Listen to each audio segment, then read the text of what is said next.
আসসালামু আলাইকুম। আজ আমরা রান্না করব নতুন রেসিপি। আজ এই যে বন্ধুরা আমরা ফুলকপির ভাজি করব। আসলে আমরা ভাজিটা কীভাবে কাটে নিই ফুলকপি দেখুন, আপনারা কীভাবে কাটে নিচ্ছি।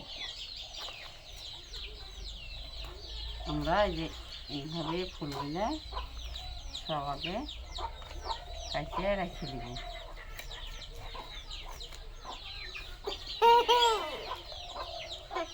আমরা এখন এই যে এইভাবে করে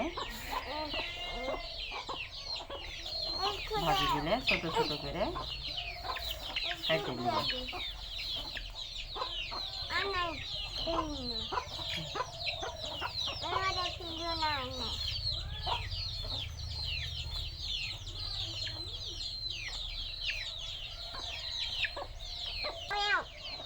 মাইনা এই যে ফুলকপি আমরা কাটিলি ভাজি করার লেগে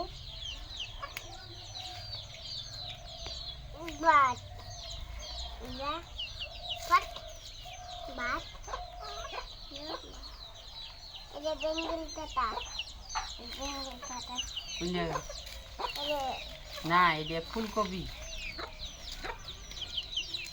বুঝতে পারলে, এটা ফুলকপি। এই যে এইভাবে করে ছোট ছোট করে কপিগুলো সব ঝিরি ঝিরি করে কাটে নিতে হবে।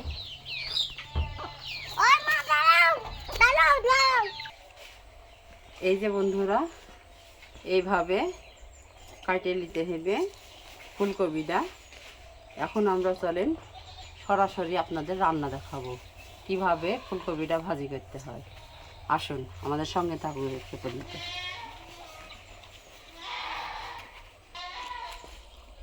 এই যে আমরা ফুলকপিটাতে পানি দিয়ে দিচ্ছি, পানি দিয়ে ধুয়ে দেবো আমরা।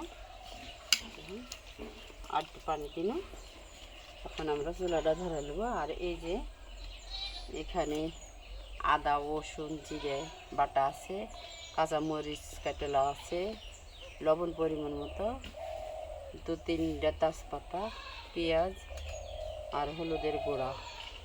আমরা আদা রসুন বাটাটা নিয়েছি। এই যে ফুলকপির একটা যে গন্ধ আছে, না দিলে পরে গন্ধটা খাবে না, ওই জন্য এখন আমরা জল ধরে দেব। এখন আমরা কড়াইতে তেলটা দিয়ে দেব।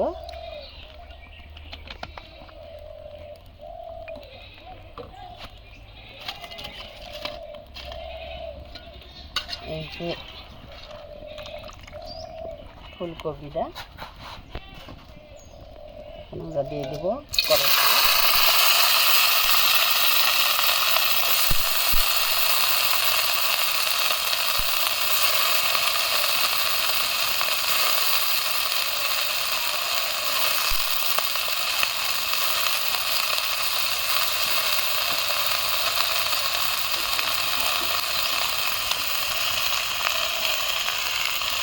আমরা এখন এই যে তেজপাতা, 2-3 তেজপাতা দিয়ে দিয়েছি, আর আদা রসুন বাটা, পেঁয়াজ কাটা, মরিচ কাটা সব দিয়ে দেবো।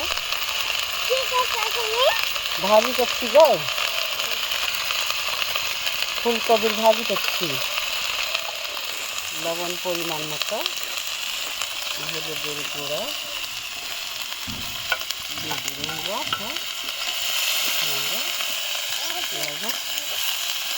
বুঝতে পারছো,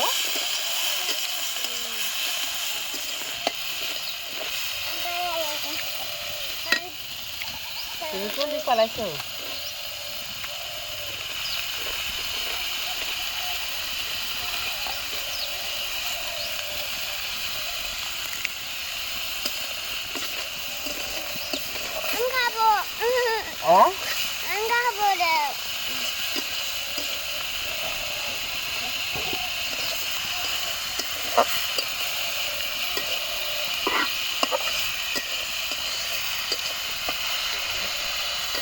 এভাবে আমরা লড়ে দিব,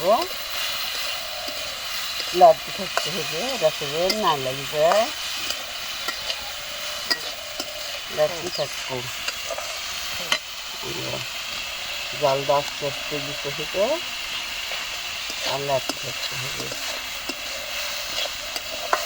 আস্তে আস্তে ভাজিটা হবে। ভাজিটা যখন হবে তখন খুব সুন্দর লাগবে দেখতে, খাইতে সেরকম টেস্ট লাগবে।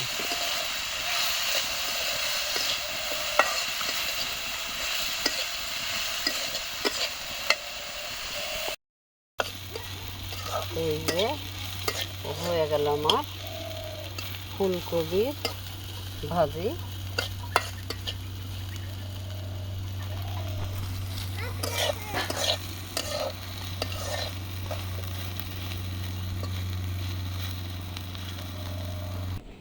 তো বন্ধুরা, এই যে আমাদের ফুলকপির ভাজি কেমন হলো আমাদের কমেন্ট করে জানিয়ে দিন। আজকের মতো এ পর্যন্ত। আল্লাহ হাফেজ।